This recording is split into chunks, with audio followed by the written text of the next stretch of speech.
तो finally guys सबका इंतज़ार ख़त्म हो चुका है और आप लोगों के लिए एक बहुत बड़ी खुशखबरी है कि केंद्रीय चयन परिषद द्वारा सिपाही की जो भर्ती है उसका नोटिफिकेशन जारी हो गया है। तो इस वीडियो में आप बने रहिए। इसमें हम आप लोग को पूरी तरह से बताएंगे कि कैसे वैकेंसी निकला है, कैसे फॉर्म भरना है, कितना पद है। तो ये संपूर्ण जानकारी का वीडियो हो। तो वीडियो पसंद आएगा तो चैनल को सब्सक्राइब कीजिएगा और ज़्यादा से ज़्यादा इसको शेयर कीजिए ताकि इस तरह का नोटिफिकेशन आपको और भी मिलते रहे। तो चलिए शुरू करते हैं। तो देखिए, जैसा आप जान सकते हैं कि केंद्रीय चयन परिषद सिपाही भर्ती का नोटिफिकेशन जो है वो जारी हो गया है। और जो ऑनलाइन आवेदन का तिथि है वो 18/3/2025 से इसका मतलब फॉर्म जो है वो 18 तारीख से बढ़ाने लगेगा और आपको 18 अप्रैल तक इसका लास्ट डेट रहेगा। तो जो लोग भी सिपाही की तैयारी कर रहे हैं और बहुत टाइम से तैयारी कर रहे हैं तो फाइनली उनका इंतज़ार ख़त्म हो गया है और ये वैकेंसी का जो नोटिफिकेशन है वो चयन परिषद द्वारा जारी कर दिया गया है। तो चलिए इसके बारे में और भी जानकारी लेते हैं।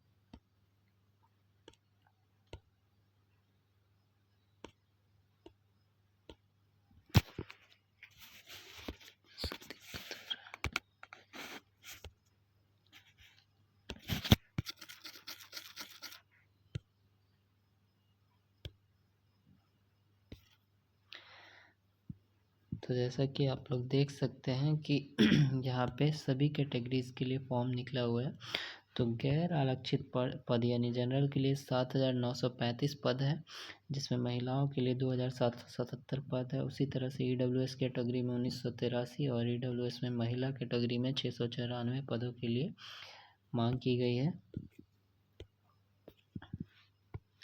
अनुसूचित जाति और अनुसूचित जनजातियों के लिए भी आप देख सकते हैं कि ये 3,174 और महिलाओं के लिए 1,111। उसी तरह से यहाँ पे हर कैटेगरीज के अलग अलग पद दिए गए हैं। तो टोटल आपको देख सकते हैं कि टोटल पदों की संख्या 19,838 है, जिसमें महिलाओं की पदों जो है 6,777 है सॉरी।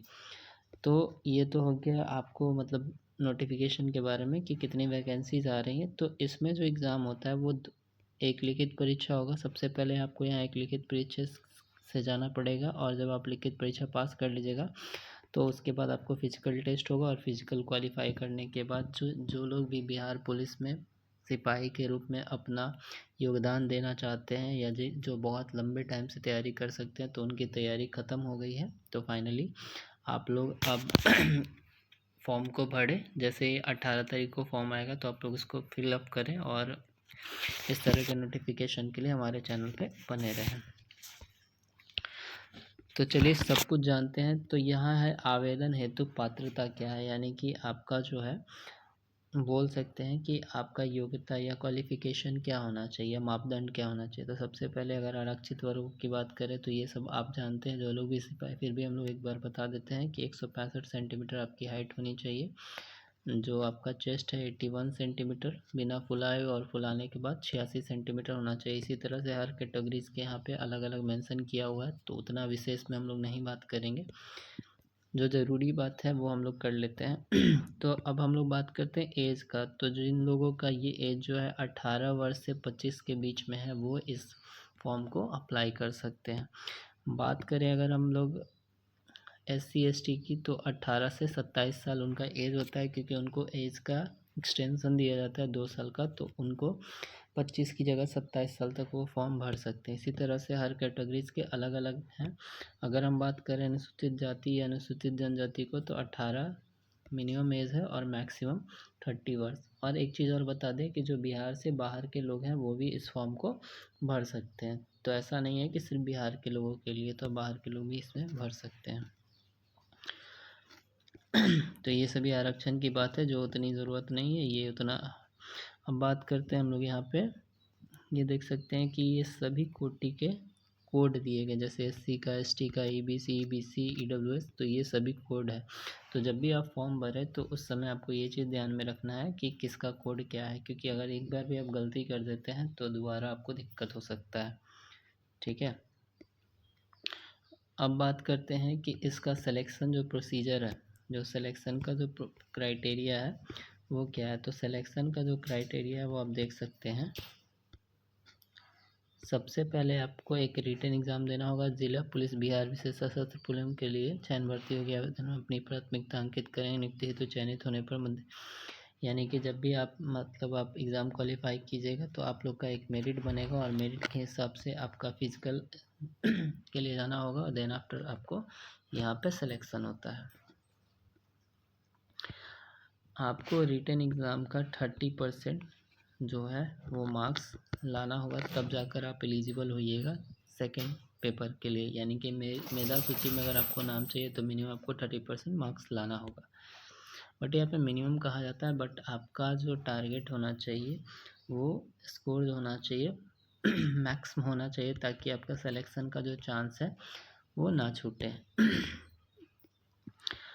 जब आप रिटन क्वालिफाई कर लीजिएगा तब आपको पीईटी देना होगा, जिसको हम लोग बोलते हैं फिजिकल एलिजिबिलिटी टेस्ट, जिसमें आपका शरीर का ढांचा मापदंड सब चेक किया जाएगा। और जब आप ये दोनों क्वालिफाई कर जाइएगा तब आप लोगों को दौड़ देखना पड़ता है। ये आपका शारीरिक दक्षता में आता है, इसमें आपको 50 अंक मिलता है। और ये जो लोग भी बिहार की तैयारी करते हैं, बिहार पुलिस या बिहार एसआई की, तो उनको ये पता होगा कि उनको दौड़ के लिए कितना टाइम दिया जाता है और कितना करने पे उनका सिलेक्शन होता है। तो ये सभी चीज़ अभी बात करने की ज़रूरत नहीं है, ये तो अलग स्टैंडर्ड है। तो आप लोग क्या कीजिएगा, जब आप ये लोग दो स्टेज क्रॉस कर लीजिएगा तो सबसे मेन होता है डॉक्यूमेंट वेरिफिकेशन।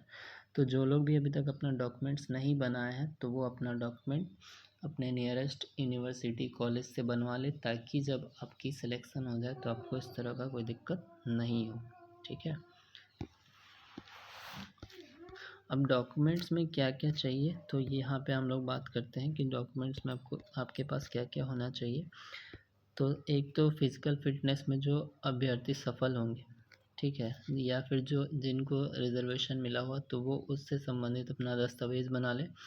दस्तावेज सत्यापन का कार्य यथासंभव परीक्षा के दिन ही किया जाएगा। यानी जिस दिन आप लोग का फिजिकल होगा उसी दिन आप लोग का जो है डॉक्यूमेंट वेरिफिकेशन भी हो जाएगा। इसीलिए तो आप जब रिटन क्वालिफाई कर जाइएगा तो यथाशीघ्र आप अपना डॉक्यूमेंट्स वगैरह जो है सही ढंग से बना लीजिएगा।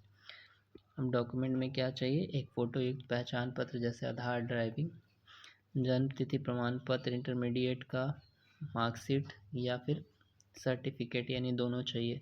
अगर आप अनुसूचित जाति या जनजाति के आते हैं तो जो आपका सक्षम प्राधिकार होता है या फिर आप जिसको सर्किलर ऑफिसर भी बोलते हैं, तो उससे ये आप लोग को डॉक्यूमेंट बनवाना होगा। हर कास्ट के लिए, हर कैटेगरी के लिए अलग अलग क्राइटेरिया है, तो उन क्राइटेरिया को ध्यान में रख के आप अपने ज़रूरी डॉक्यूमेंट्स को बनवा लेंगे।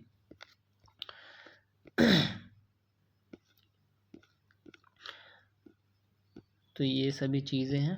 तो अब कटअप की बात करते हैं। तो कटअप जो होगा वो 30% कहा जाता है, बट कोई भी एग्ज़ाम 30% लाने से क्वालिफाई नहीं होता, ये हर लोग जानते हैं। तो आप अपना बेस्ट देने का कोशिश करें। और जिन लोग का भी इंतज़ार था, तो फाइनली जो है आप लोग के लिए एक बहुत बड़ी खुशखबरी है। इस तरह के वीडियो को जानने के लिए या फिर इस तरह के और भी इंफॉर्मेटिव वीडियो के लिए हमारे चैनल को लाइक करें, सब्सक्राइब करें और ये जानकारी को ज़्यादा से ज़्यादा फैलाएं। तब तक के लिए गुड बाय।